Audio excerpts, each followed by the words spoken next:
Good morning. Welcome to worship with the Unitarian Universalist Church of Ventura. I'm Pastor Erik Halseth. I use he, they pronouns, and welcome to everyone here in the sanctuary. And welcome to all of you on Zoom. Whether you've been attending this church for decades or it's your first time here, I am glad you have made it. This community is the special place that it is, precisely because it is made up of people with many beliefs, identity, origins, sexualities, and genders, and all are welcome here. And now for our wonderful announcements. We are still supporting Ride Alliance 805 and are trying to find sources of food to help the team deliver sustenance to families in need of food. If you would like to help out with that, aside from bringing food on Sunday mornings like we collect during the Time for All Ages that goes in the basket, talk to Rob March and he can fill you in with more information about it. The Wisdom Exploration Council is meeting for its second time on Monday, February 2nd at 1:30 p.m. It's going to be on Zoom. You'll find the Zoom address in an email that was sent to you if you've expressed interest before, or it'll be in the newsletter and you can just drop in if you'd like to see what the meeting's all about and help out with Wisdom Exploration. Reach out to Lily Rappaport if you aren't currently getting emails about the council or the meeting. New to UU class, I was going to ask about this. There is one on February 8th at 11:30 a.m. There is not one today, although previously there was going to be one, so don't show up today. Is that correct? Yeah. That's correct. Okay. In light of everything going on in the world, there is a protest today at the Government Center at noon for those of us who live here locally. If you were to live elsewhere, there is a protest at 3:30 in Simi Valley at the First Street overpass. And it's right now in Thousand Oaks at Lynn and Hillcrest. So if you're watching and you want to go to that one, please go. And of course, let me remind you, one more thing. Yukio, there's a training, is it next weekend? Today. There is a training today for the door team that is going to monitor the doors during services, and it will be... Well, we can have it here since you're not being here. Okay, it's going to be here, and it'll be around 11:30. Okay, so for the door monitoring team, training here, 11:30. And of course, let me remind you to refer to the announcements in the weekly email message, UUCV This Week, for current announcements and if you want to double check on what I have just been going on about. Land acknowledgements are given to, acknowledge the colonialism that both ignored and harmed indigenous peoples during the settling of this continent by people from Europe. Why has this become a thing in our day and age? And specifically about the people who were and are indigenous to North America. Why aren't land acknowledgements given as commonly in other places like Europe, where waves of migration took land from original inhabitants multiple times over the last 10,000 years? I suppose it's because those migrations took place many, many hundreds and even thousands of years ago. In North America and in New Zealand and Australia, between Canada and the US and Australia and New Zealand, that's primarily where land acknowledgements are done. It is a much more recent thing within the last 500-ish years, and maybe we are just trying to right some wrongs. Here locally, we name the Barbareño and Ventureño band of the Chumash peoples who have stewarded their ancestral and unceded territory for at least the last 11,000 years. We honor their ancestors, elders, and descendants as they continue their deep spiritual and cultural connections to these lands and waters. Sacred space is shared space. Whatever has called you here this morning, whatever moves your soul, whatever justice cause is your passion, whatever makes your heart sing. It is the fact that we have all joined together with our siblings in spirit that creates this shared sacred space.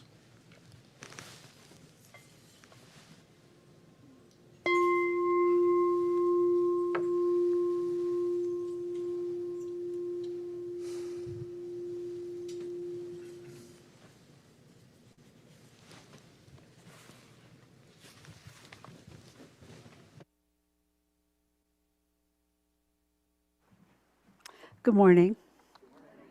I am Worship Associate Xenia Young, and as we begin our service by lighting the chalice, we remember where this simple symbol came from. First used as a quiet sign of hope in dark times, reminding people that they weren't alone. Even today, as we hold that history in our minds, many in our world are living through their own dark times. That's why this flame matters so much. It still brings light. It still helps lead the way. If you're joining us from afar on Zoom, we invite you to light your own chalice or candle at home as Pastor Erik and Isaac and Loretta come help us light the chalice in our sanctuary.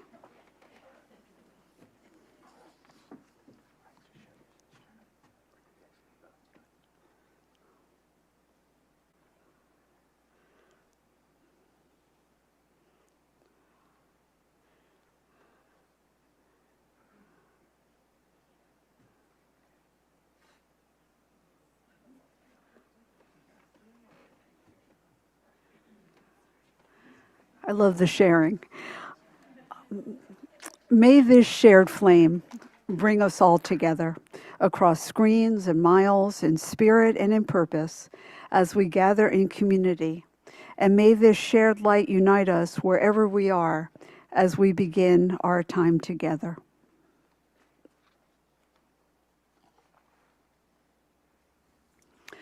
Our call to worship this morning is My Symphony, written by William Henry Channing, often attributed to William Ellery Channing. To live content with small means, to seek elegance rather than luxury, and refinement rather than fashion, to be worthy, not respectable, and wealthy, not rich. To study hard, think quietly, talk gently, act frankly, to listen to stars, birds, babes, and sages with open heart, to bear all cheerfully, do all bravely, await occasions, hurry never. In a word, to let the spiritual, unbidden and unconscious grow up through the common. This is to be my symphony. Come, let us worship together. Well, good morning, y'all. Hi, I'm Zach, and I invite you all to rise in body or in spirit as you're able, as we sing hymn number 1000, Morning Has Come.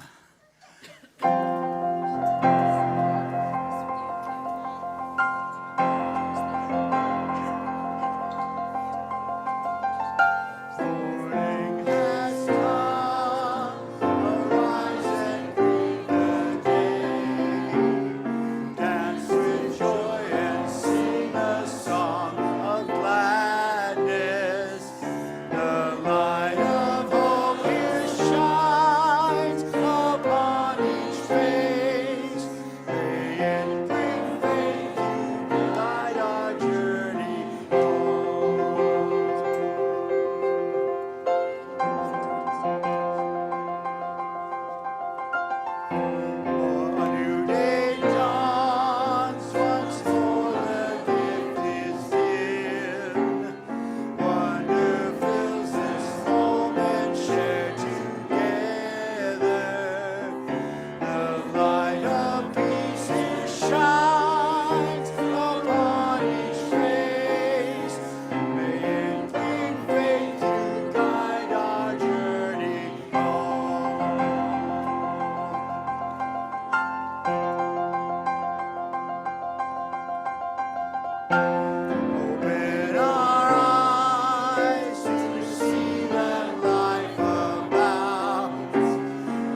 Now I'd like to invite all of our young folks or young at heart to join me for the story.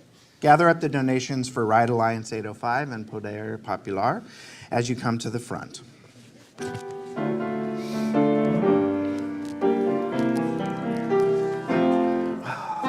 you I receive, to you I give. Together we share, and from this we live. From you I receive, to you I give. Together we share, and from this we live. From you I receive, to you I give. Together we share, and from this we live. A lot of stuff today. Yeah, you guys did a good job of collecting all the food. Thank you. Today's story comes from the Sikh tradition, and it goes like this. Oh, there is a picture, but there's not going to be any more. So, yeah, I know. Long ago, there was a man named Bhai Kanhaya. He loved his community, and he loved the divine so much that he tried to see the divine light in everyone. One day, there was a terrible conflict nearby. People were hurt, and many were thirsty. Bhai Kanhaya took a water skin and walked out to help. Now, here's the surprising part. He didn't only help the people on his side, he offered water to anyone who was thirsty. But some people got upset. Why are you helping everyone? Don't you know some of them are not on our side? As Bhai Kanhaya ignored these questions, he was soon brought to the spiritual leader, Guru Gobind Singh, who asked him, "Is it true? Are you giving water to everyone?" Bhai Kanhaya bowed his head and said something like this: "When I see someone who is hurting, I don't see an enemy or a friend. I see a human being. And when I look closely, I see the divine there." The guru listened, and instead of scolding him, the guru smiled. He said, Bhai Kanhaya was embodying the idea that compassion is not something we save for people we already like. Then the guru gave him a bag of medicine and said, "If you're going to serve even more fully. Help heal their wounds too." So Bhai Kanhaya went back out, not just carrying water, but carrying medicine, and even more mercy than he had done before. And that's what calling can be. Not a job that you're assigned, but a love you cannot not live out. So what do you all think that Bhai Kanhaya heard in his heart that told him what to do? What do you think it was? Yes. He didn't like violence and he wanted to help people. He didn't like violence and he wanted to help people. Sounds like it, yeah. Anyone else? Atlas? Or are you just showing me that? The rock. Okay, if you don't have anything, it's fine. Have you guys ever felt anything that made you feel like that? That pulled at you so much you just had to do it? Yeah. Oh, I saw a thumbs up. I got a yeah. Another thumbs up. What was it? It's okay if you don't know. Callings can be subtle.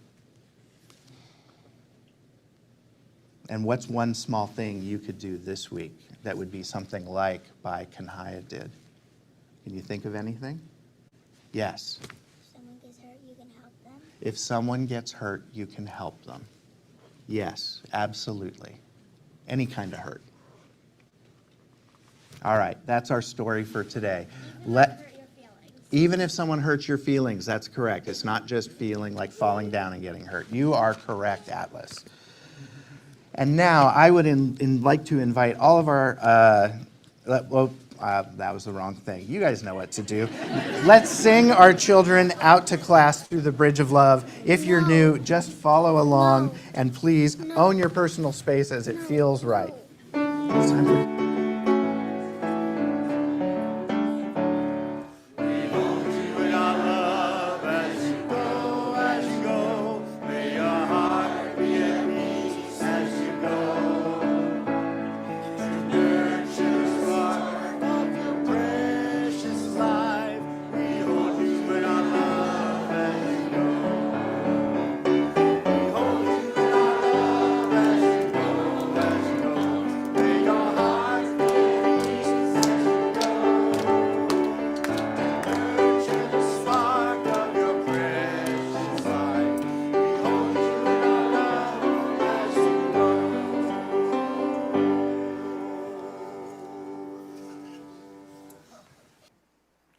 Each Sunday, our tradition is to give away our entire collection, gifting it to an organization in the community doing meaningful work, or perhaps to funds that support people in need in our own church.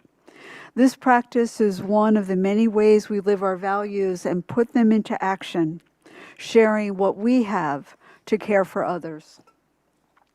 Folks who are present in the sanctuary can text to give or can drop a check or cash in the back wall in that box, either during the offertory music or after the service.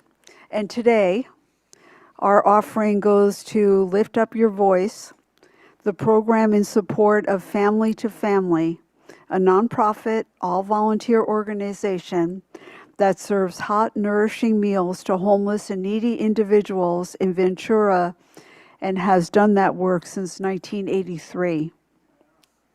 Today, 30 different organizations gather, prepare, and serve hot meals 5 days each week. And at each meal, diners are greeted with smiles and treated with respect as they come together to enjoy the food and experience a sense of community. Funding would go to provide lunch to 100 or more hungry people on the first Monday of each month at the Family to Family Kitchen and Dining Hall on Ventura Avenue. Volunteers from UUCV partner with volunteers from the Center for Spiritual Living to serve a nutritious and delicious meal and to provide a warm welcome on this one day each month. And most of them who come are greeted with a warm smile and loving kindness. Volunteers get lots of thank yous and God bless yous, and we also provide clean clothes and toiletries. Thank you for giving generously as you always do.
We celebrate the generosity of this congregation whose giving spirit helps create a world more just and a world more loving.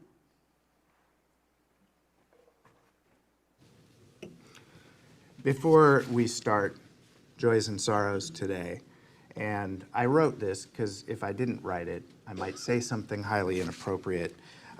I want to talk about the protests in Minneapolis. I want us to remember the deaths of Renee Good and Alex Preddy, victims of Trump's war on blue states. This is not normal. This is not the 1960s or 1970s, in which some semblance of political normalcy still existed, where the threat of impeachment was enough to cause a resignation. Those were turbulent times indeed, but this is different. What we saw with both of these shootings were not law enforcement taking a reasonable stand to defend themselves. These were extrajudicial public killings, the likes of which we haven't seen in this country in recent. We do see this. We see it all the time. George Floyd in Minneapolis, of all places, to name one person. But with Stephen Miller, J.D. Vance, Todd Blanche, and others speaking publicly about immunity for federal officers, or it being illegal and futile to try to arrest said officers, carte blanche has become the norm for DHS and ICE officials. Later in the service, I'm going to talk about how our calling as Unitarian Universalists might be formed. While I have some regret about not joining my ministerial colleagues in Minneapolis this weekend, which have taken on, the protests there have taken on added urgency and importance, given this second extrajudicial killing, my calling is to speak truth into this world, whether in this room or elsewhere. I am glad that I am here with you this weekend. I'm glad that I spent an hour or so yesterday with Mike Pizzuto talking about the state of the world, among other things. And we can never forget that the people of Minneapolis are fighting and dying for our right to due process, for the Constitution in general, and for all people, whether citizen or not, who have been snatched from the streets, their homes, and places of work, and schools, hospitals, courthouses, and other public spaces. Well, I do not think ICE will ever grace us with their presence during one of our Sunday services. If they do, I expect all of us to get out our phones and start filming. Shout at them to shame them, and bring good trouble down on them. Safely. Amen. Safely.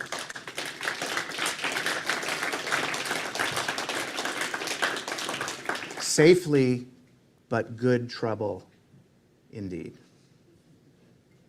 I'm going to put 2 stones in the bowl right now for Renee Good and Alex Preddy, but do not think this is enough or that the ripples will save us from tyranny. There is more work to be done.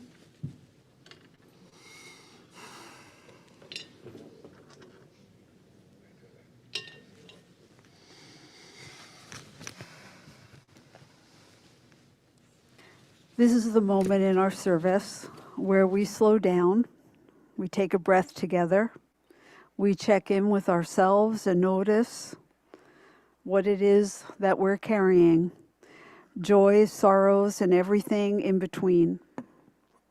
As we place stones in water, we remember that none of this is meant to be carried alone. Each stone sends out ripples, reminding us that what we share here today touches the whole community. May we feel those ripples of care and connection, and may we keep showing up for each other and everyone with kindness, compassion, and righteousness. You can submit a joy or sorrow for sharing via a link on the website uventura.org or in our Thursday email bulletin UCV this week. And those received by 8 o'clock on Saturday evening will normally be shared that Sunday. Now I invite you to speak into the gathered community or write into the Zoom chat the names of those you feel you wish to celebrate, memorialize, or those who need the loving embrace of this beloved community.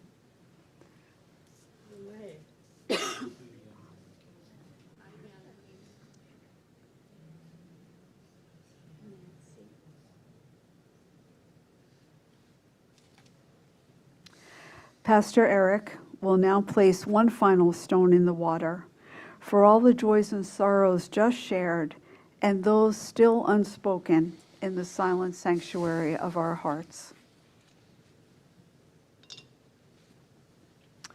May we be grateful for all that sustains us on the journey that we share, and for the ways we remain present for each other in times of joy, in times of sorrow, and in all the spaces between. I invite you all to remain seated while we sing our meditation hymn, aptly titled Meditation on Breathing. I'm going to need your help on this one because this is actually written in 3 parts. We'll learn each of the 3 parts, and then we'll do it all again, all at the same time. Pick the part that you feel speaks best to you. The first part is when I breathe in, I breathe in peace. When I breathe out, I'll breathe out love. The second part, when I breathe in peace.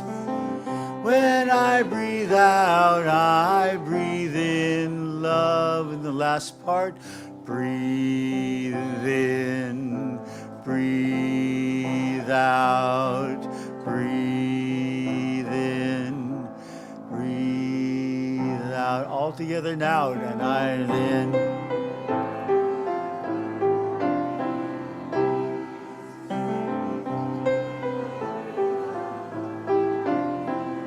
One more time. I breathe in peace when I breathe out. And one time just for good measure.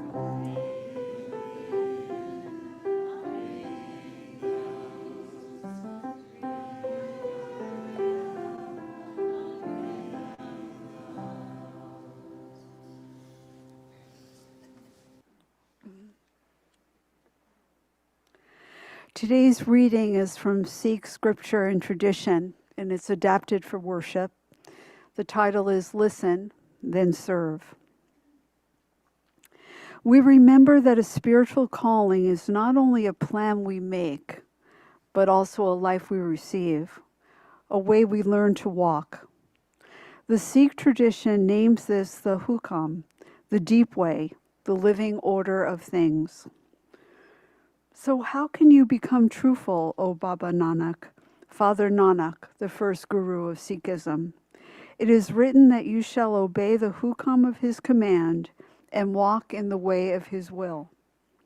This calling begins not with ego, but with listening, with letting the heart become quiet enough to hear what is true. Sing and listen, and let your mind be filled with love. And what we hear is not meant to stay inside us. In Sikh wisdom, listening ripens into seva, selfless service, the holy practice of meeting life with open hands.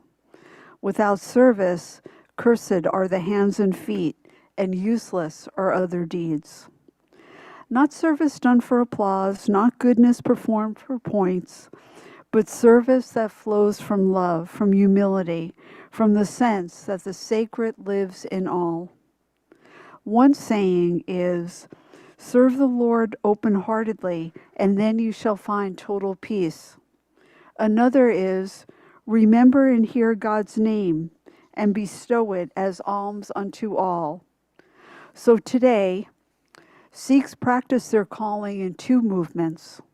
First, we listen for the truest voice beneath the noise, for the divine tug toward compassion, honesty, and courage. Then we serve. Not because we are certain we can fix everything, but because love asks something of us and we are willing to answer. May we be guided by what we hear. May we become what we practice. May our listening grow hands and feet in this world.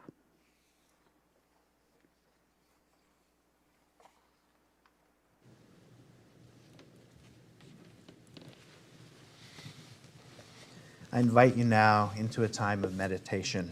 Nothing fancy today. Just empty your mind if you can. Let some peace into it. Place your feet upon the floor.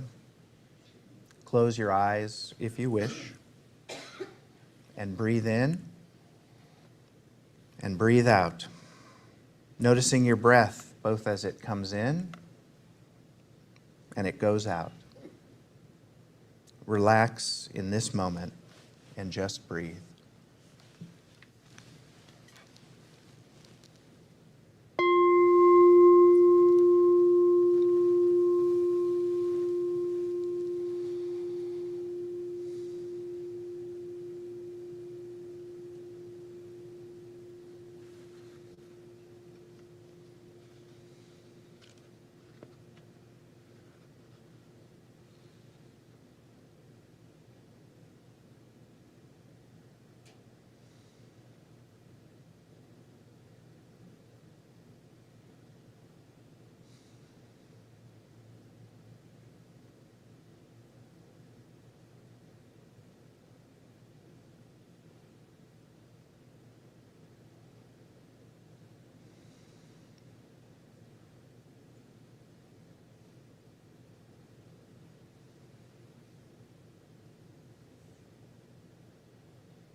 Good morning again. Not a very good morning in a lot of ways. We began our service this morning with William Henry or Ellery Channing's poem, My Symphony.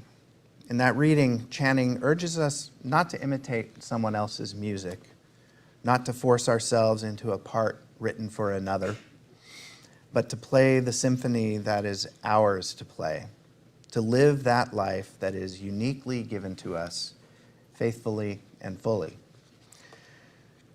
It is a beautiful and deeply Unitarian Universalist image, and it raises a question that sits quietly underneath much of our religious life together. How do we know what music we are meant to play? How do we discern a calling, especially in a tradition that does not speak with one voice about who or what does that calling? Many religious traditions speak easily about vocation. One is called by God. One is commanded by Scripture. One receives a revelation, a mandate, a clear instruction to do things. But we, Unitarian Universalists, are often more hesitant to listen to any of that. We resist any certainty that doesn't pass successfully our logical filters. We are wary of voices that claim absolute authority. And yet, if we are honest, we still use the language of calling. We speak of feeling drawn to certain work. We say we feel pulled toward justice, care, or healing. We talk about moments when something in us said, I cannot not do this. So what do we mean when we speak of spiritual calling as Unitarian Universalists? If there is no single creed, no shared belief, no authoritative voice issuing commands, what exactly is calling us? I want to suggest this morning that for UUs, a calling is not about obedience to a creed or a higher power. It is about alignment with our values. It is not about submitting to an external authority, but about responding to an internal and relational truth. A calling is not something we are coerced into. It is something we recognize, often slowly, often imperfectly, as being asked of us by life itself. Channing's symphony is helpful here. He does not tell us that someone else has written our music for us. He does not say the musical score will be handed to us, fully formed by some other being. He tells us that our task is to listen to ourselves, to one another, to the world outside of this place, and to play what is ours, to direct our symphony with integrity. Not louder than others, not quieter than we are meant to be, but in harmony with the world and with others. In our UU tradition, calling rarely arrives as a thunderclap. It is more often a whisper of who we are, what we love, what the world needs, and what we cannot stop caring about.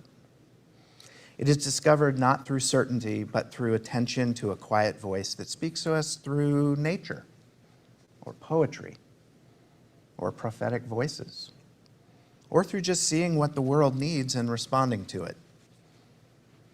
Howard Thurman wrote the following: "Don't ask what the world needs, ask what makes you come alive and go do it."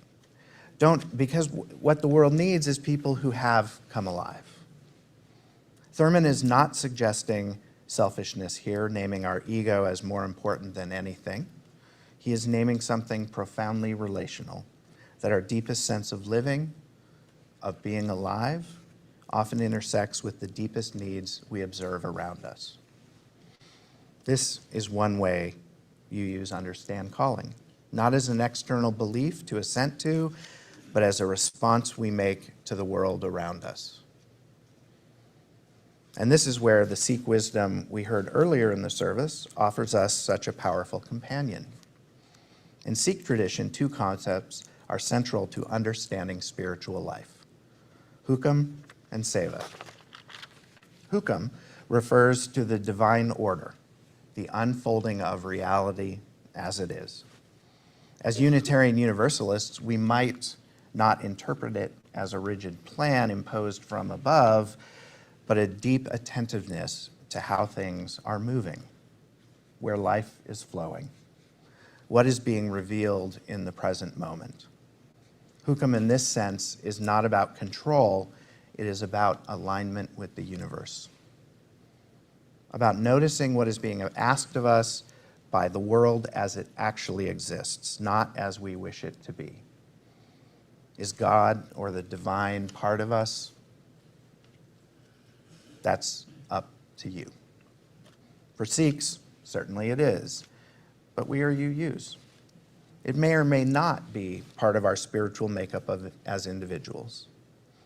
And if you were here a couple of weeks ago, you might remember us talking about the Tao. Chapter 1, I think we read, maybe the Tao Te Ching is a little more accessible than the Sikh tenets. Hukam might be considered alignment with the Tao, the way, the 10,000 things, alignment with the universe as the universe unfolds before us. Seva, meanwhile, is selfless service. service offered without expectation of reward, recognition, or some kind of spiritual purity. It's service as spiritual practice. Service as a prayer enacted with the body. Nothing I'm saying about seva is contraindicated by anything in Unitarian Universalism. Together, Hukum and seva form a vision of calling that feels remarkably close to our own UU instincts. Listen deeply, and then respond with compassion and empathy. Pay attention to what is happening, and then act, not to be seen as good, but because care is needed.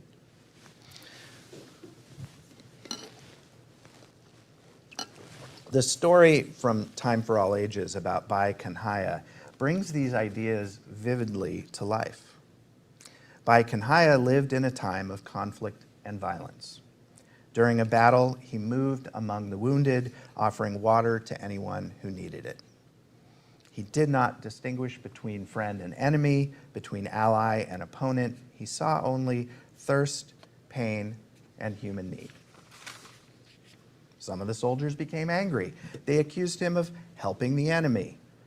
They brought him before their leaders, demanding an explanation. And what did he say? I see no enemy. I see only those who are suffering. Sound familiar? Tolstoy's 3 questions 2 weeks ago. Right now, right here, do good. This is a story about calling, but not the kind of calling that flatters the ego.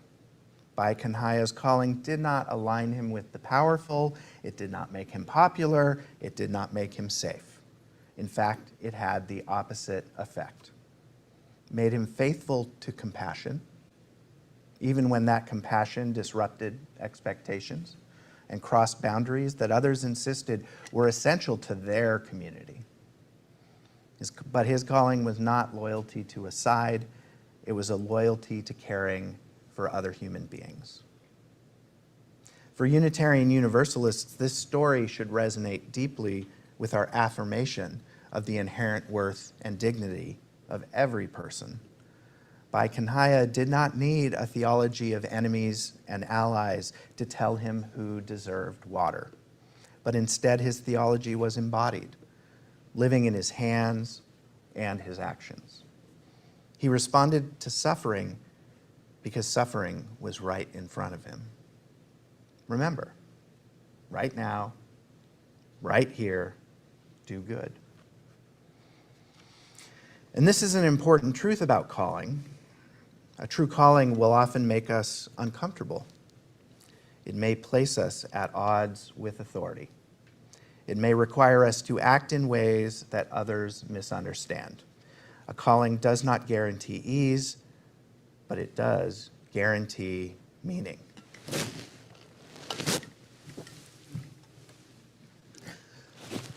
Universalist Reverend L. Griswold Williams famously, UU famous that is, wrote, "Love is the doctrine of this church, the quest for truth is its sacrament, and service is its prayer." Notice that service is not framed as a strategy or a resume builder or a moral performance. It is prayer.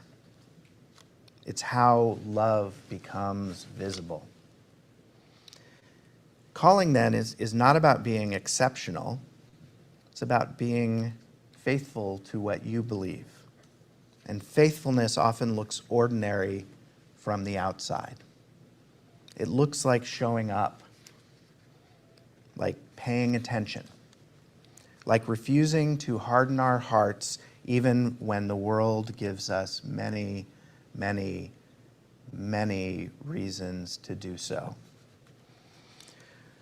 One of the challenges we face as UUs is that we sometimes hesitate to speak about calling at all. We worry it sounds too directive, too certain, or too close to the idea that someone else, or something else, knows what we are supposed to do with our lives. Too close to some sort of wild religious dervish that isn't explainable by logic alone. But the alternative is not freedom from an oppressive theology. It is a drifting away from understanding why we do the things we do. If we never ask why something is being asked of us, we risk living only by habit, convenience, or fear. Calling, as we might understand it, is not about surrendering agency. It is about claiming responsibility for what we have to do. And it is not only an individual thing. UUs also enter a calling together. Channing's symphony metaphor reminds us that no symphony is a solo. No choir is a single person. Harmony requires listening, just as it requires restraint. Otherwise, one section of the choir overwhelms the others. So we might ask not only, what am I called to do, but also, what are we called to do? What is this congregation being invited into in this moment of its life? What needs keep crossing our threshold? What gifts are emerging among us that ask to be shared?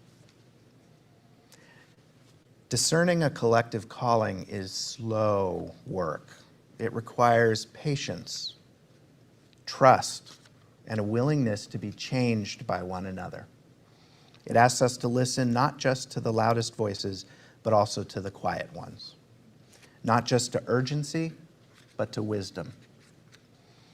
So how do we listen for calling, whether individually or together? I want to offer 3 simple practices. Not rules, not tests, just invitations. First, pay attention to what breaks your heart.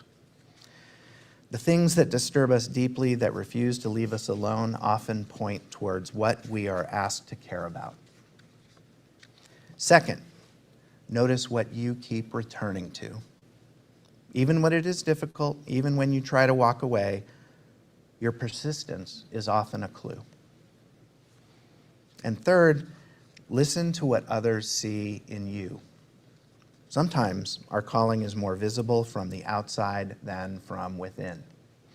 We need one another to help us name something that we cannot yet claim for ourselves. Parker J. Palmer writes, "Vocation does not mean a goal that I pursue. It means a calling that I hear. Before I can tell my life what I want to do with it, I must listen to my life telling me who I am. I must listen for the truths and values at the heart of my own identity, not the standards by which I must live, but the standards by which I cannot help but live if I am living my own life." That's from chapter 1 of Let Your Life Speak, listening for the voice of vocation. Hearing this inner message, of course, it takes time, and it takes silence, and it takes courage. You do not need to answer every call. You do not need to have it all figured out. Spiritual calling is not a one-time event. It is an ongoing conversation, a relationship between who we are and what the world asks of us. Like Bai Kanhaya from the story, we may not always know where our faithfulness, our calling will lead, but we can know this: when we respond with compassion, when we act in alignment with our deepest values, when we play our part in the symphony of our own lives, we are living our calling. May we listen deeply, may we respond generously, and may we have the courage to offer water wherever thirst appears. Amen. Blessed be, and may it be so.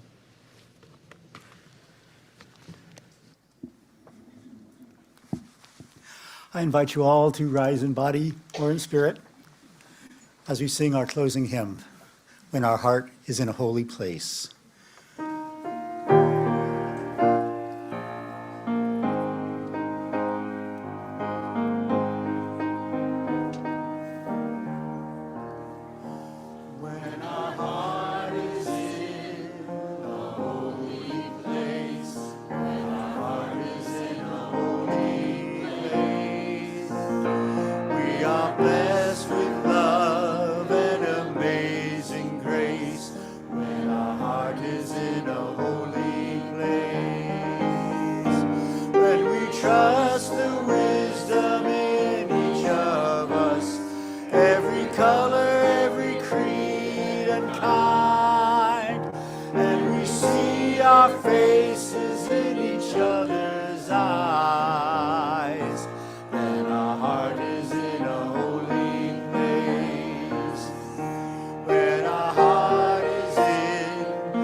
from deep within, and we listen with a loving mind, and we hear our voices in each other's words.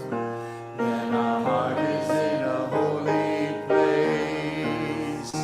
When our heart is in a holy place. When our heart is in a holy place. We are blessed with love and amazing grace. When our heart is in a holy place.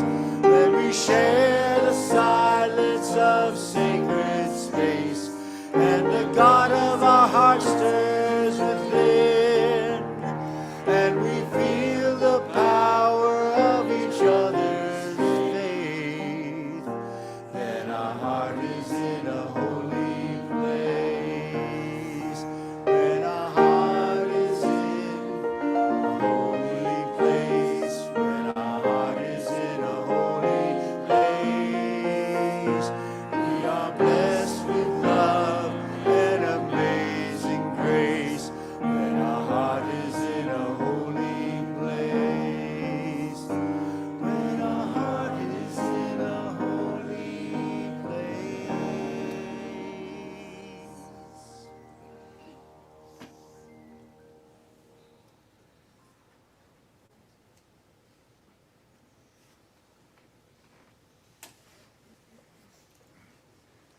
After this service, we hope you'll all stay and join us in Burke Hall, our community room, for bagel tea, conversation, nice community feelings.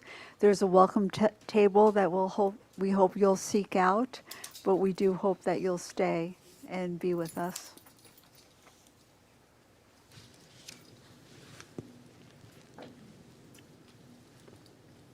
Go for it. Okay. The words aren't on the screen, but I bet most of you know them by heart. There they are, miraculous. Please join with me in reading the words on the screen as we prepare to extinguish our chalice.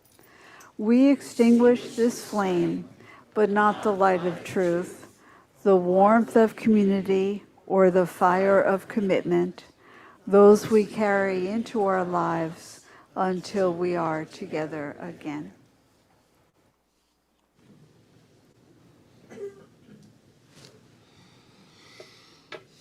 What is your calling? That's the title of today's service and sermon. Not a rhetorical question, but a real one. What is your calling? Are you called into service? Are you called into prayer? Are you called into nature? Are you called into community? Wherever your calling leads you, follow it. Follow it towards good trouble. That is the path to happiness. Amen.